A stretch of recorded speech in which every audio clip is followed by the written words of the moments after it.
आघात प्रेमाचा. लेखिका प्रिया उंबरकर. वाचक स्वर सिद्धी गायकर.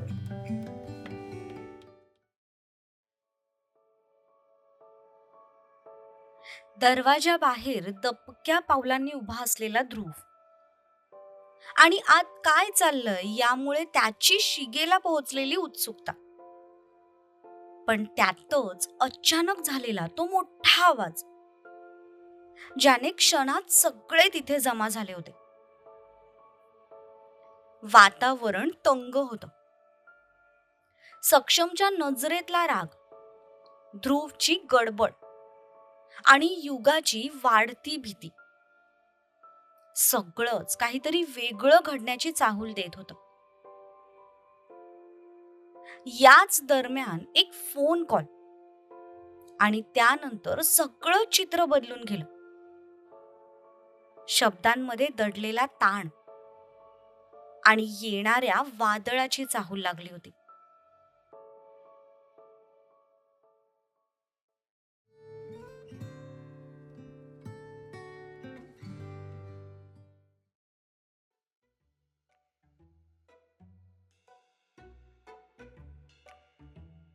बाकी सगळे जसे आपापल्या कामाला निघून गेले, तसा ध्रुव परत दबक्या पावलाने गेस्ट रूमच्या बाहेर आला.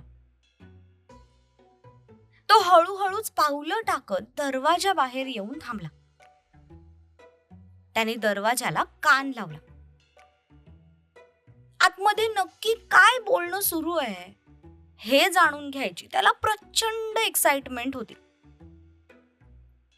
तो एकदम कान लावून ऐकत होता, पण त्याला आतलं काहीच नीट ऐकायला येत नव्हतं. एकदम आयडियल नवरा बायको होणार आहे ते दोघं. भांडणं पण 4 भिंतींच्या आतच करतायत. एक शब्द ऐकू येत नाहीये मला. तो थोडा मागे सरकला आणि याच गडबडीत त्याचा तोल गेला. तो अर्धवट वाकलेल्या अवस्थेत उभा होता ना. जसा त्याचा तोल गेला तसं दरवाजाच्या जवळच ठेवलेल्या टिपॉयला त्याचा धक्का लागला आणि त्यावर ठेवलेली एक शोभेची वस्तू धडाम करून खाली पडली. तसा मोठा आवाज झाला. आवाज होताच त्याने घाबरून त्या वस्तूकडे पाहिलं. तो लगेच सरळ होऊन उभा राहिला. तो पटकन तो शोपीस उचलणारच होता. तितक्यात दरवाजा उघडला गेला. तो खाली वाकला होता, पण जसं त्याचं लक्ष सक्षमच्या बुटांकडे गेलं तसा त्याने घाबरून आवंढा गिळला. कसला आवाज झाला रे? पाठीमागून लगेच माईंचा सुद्धा आवाज आला. त्यासोबत दुर्वा, तारा आणि राधा सुद्धा आल्या. दुर्वा इतक्या वेळापासून तिच्यासाठी किचन मध्ये सूप बनवत होती. अगदी काहीच वेळात विखुरलेले सगळे पुन्हा जत्रेसारखे एका जागेवर जमा झाले.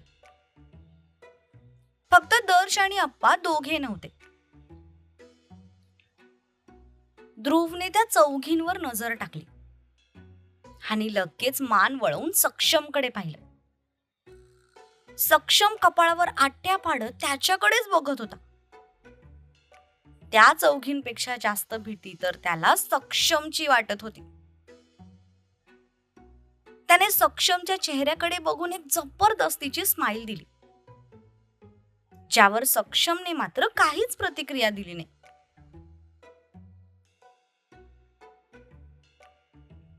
सक्षमच्या पाठीमागेच युगा मान तिरपी करून बाहेर नक्की काय चालू आहे ते बघण्याचा प्रयत्न करत होती. पण सक्षम दारातच उभा असल्यामुळे तिला बाहेरचं काहीच दिसत नव्हतं. ते मी पाहुण्याताईंचं बरं आहे का ते विचारायला आलो होतो. ध्रुवने स्पष्टीकरण देण्याचा प्रयत्न केला, पण जशी त्याची नजर सक्षमच्या निळ्या डोळ्यांवर पडली तसे त्याचे पुढचे शब्द घशातच अडकले. मला ना थोड्या वेळापूर्वी भूकंपाचा सौम्य धक्का बसल्यासारखं वाटलं. तुम्हा सगळ्यांना नाही वाटलं का? पण स्वतःच्याच पाणचट जोकवर त्याला राग आला. पण आता तोंडातून निघालेले शब्द परत माघारी फिरणं काही शक्य नव्हतं. त्याच्यावरची नजर रोखत सक्षम दारातून पुढे आला. त्याने त्याच्या हातातली ती वस्तू रागातच ओढून घेतली. भूकंपाचा धक्का तर काही वेळानंतर येणार आहे ध्रुव. पण सक्षमच्या आवाजातला राग ध्रुवला बरोबर जाणवला. तसा तो घाबरला. तुम्ही दोघे व्हा बरं बाजूला.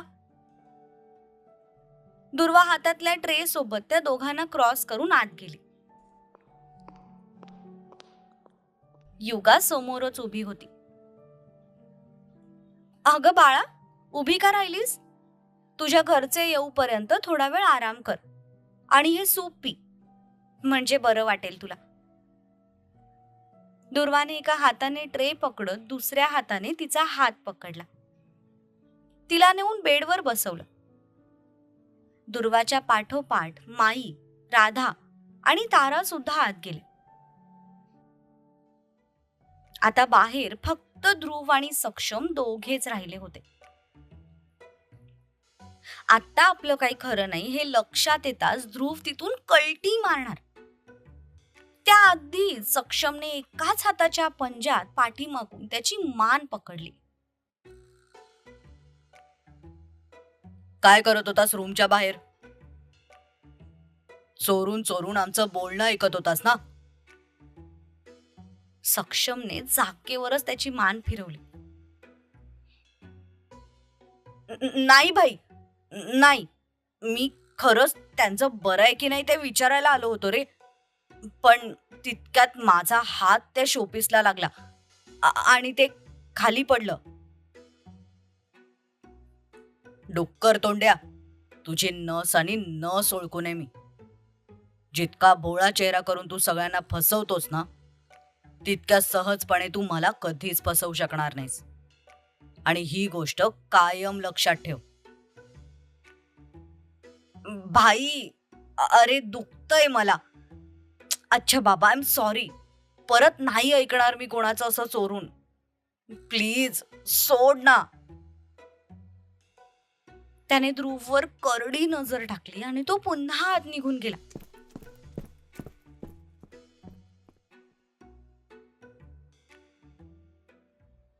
काकू, खरंच नकोय मला सूप. मी ठीक आहे. मला फक्त माझ्या घरी फोन करू द्या. माझ्या घरचे काळजी करत असतील. खरं तर तिची घरी जाण्याची अजिबात इच्छा नव्हती. घरी गेल्यावर आपल्यासोबत काय होणार आहे याची तिला चांगलीच कल्पना होती. समू, तू हिला फोन नाही दिलास का अजून? तसं त्याने युगाकडे पाहिलं. तिने लगेचच घाबरून तिची नजर खाली केली. थोड्या वेळापूर्वी त्याच्यासोबत तावातावाने भांडणारी ती आता त्याच्या एका नजरेलाही घाबरत होती. तिच्या भावाला ओळखतो मी चांगलाच. डोंट वरी, मी फोन करून कळवतो त्याला. तोपर्यंत तुम्ही हिला काहीतरी खायला द्या.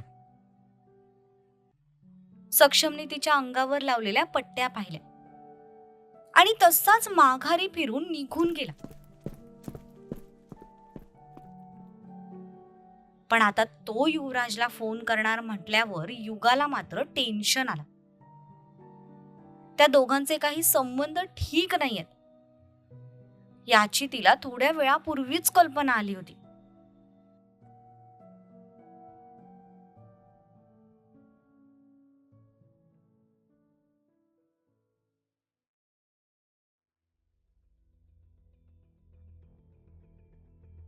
काय अशा कशा गायब झाल्या ताईसाहेब? युवराज ताडकन खुर्चीतून उठून उभा राहिला. नुकताच आईसाहेबांकडून त्याला युगा बेपत्ता असल्याची माहिती मिळाली होती. जेव्हा सरू आणि गणपत युगाला शोधून शोधून थकून गेले, तेव्हा त्यांनी हिम्मत करून आऊसाहेबांना फोन करून युगा बेपत्ता झाल्याची माहिती कळवली. तसा आऊसाहेबांनी लगेच युवराजला फोन केला.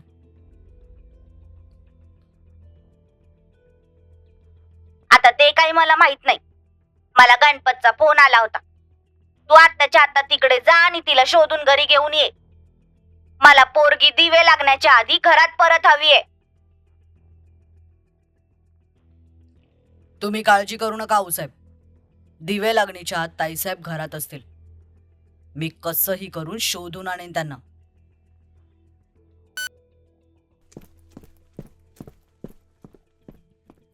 तो तावातावाने तिथून निघाला, पण दरवाजाजवळ पोहोचलाच असेल तितक्यात पुन्हा एकदा त्याच्या फोनची रिंग वाजली.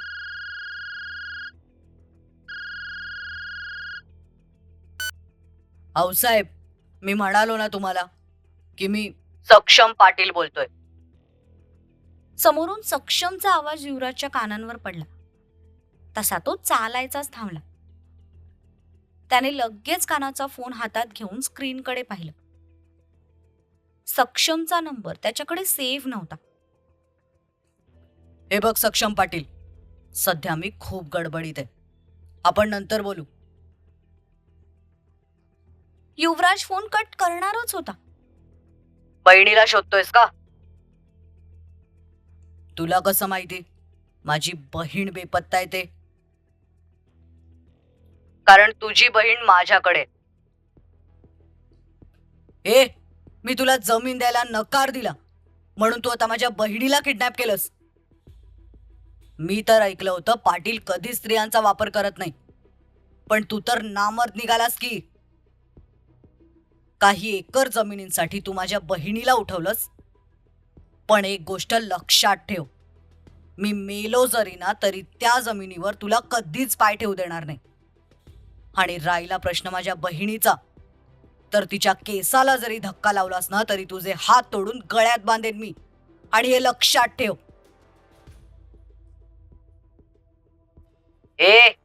नामर्द असेल तुझा बाप. आणि पाटील इथून मागे पण स्त्रियांचा आदरच करत आले आणि कायम करत राहणार. स्वतःची कामं पूर्ण करून घेण्यासाठी स्त्रियांचा वापर करणं हे तुमच्या कुंडलीत असेल, आम्हा पाटलांच्या नाही. घरी येत असताना तुझी बहीण गाडी समोर येऊन पडली माझ्या. तेव्हा माहिती नव्हतं की ती तुझी बहीण आहे, म्हणून तिला घरी घेऊन आलो. पण इथे आल्यावर कळलं की ती तुझी बहीण आहे. आणि हेच सांगायला फोन केलाय मी तुला. ये आणि तुझ्या बहिणीला घेऊन जा. तसं तर मी तिला कोणासोबतही पाठवू शकतो, किंवा मी स्वतः सुद्धा तिला सोडायला येऊ शकतो. पण तू मला भेटायला नकार दिला होतास ना, म्हणून आता तूच इथे येऊन तुझ्या बहिणीला घेऊन जायचं. आणि हो, दुसरं कोणाला पाठवलंस तर मी त्याच्यासोबत तिला पाठवणार नाही, हे लक्षात ठेव. स्वतः ये आणि तिला घेऊन जा. आणि हो, तुझी बहीण ना आमच्या घरात सुरक्षित आहे. So just chill. सक्षमने फोन कट करून टाकला. तसं इकडे युवराजने रागातच दातावळले. सक्षम पाटील, तुमच्या खानदानामुळे कधी कोल्हापुरात माझा व्यवसाय पुढे जाऊ शकला नाही. साले कस्टमर कमावून ठेवलेत ना तुम्ही, म्हणून लोक आमच्यावर विश्वास ठेवत नाहीत. याचाच तर राग आहे माझ्या मनात. साला मेहनत आम्ही पण करतो, पाण्यासारखा पैसा आम्ही पण ओततो, पण आउटपुट काय तर झिरो. आणि या आमच्या लाडक्या ताईसाहेब, अख्ख्या कोल्हापुरात हिला त्याचीच गाडी सापडली होती का मरायला? युवराज तावातावतच तिथून निघून गेला. तो पर्सनली यापूर्वी कधीच सक्षमला भेटला नव्हता, पण पाटलांमुळे जो व्यवसायात त्याचा लॉस होत होता, त्यामुळे त्याच्या मनात पाटलांविषयी एक अढी निर्माण झाली होती. आणि मुळातच त्याचा स्वभाव खूप रागीट आणि हेकेखोर होता. एखादा माणूस जर त्याच्या डोक्यात गेला तर तो सहजासहजी उतरला जात नसे. तसंच पाटलांच्या बाबतीत त्याचं झालं होतं.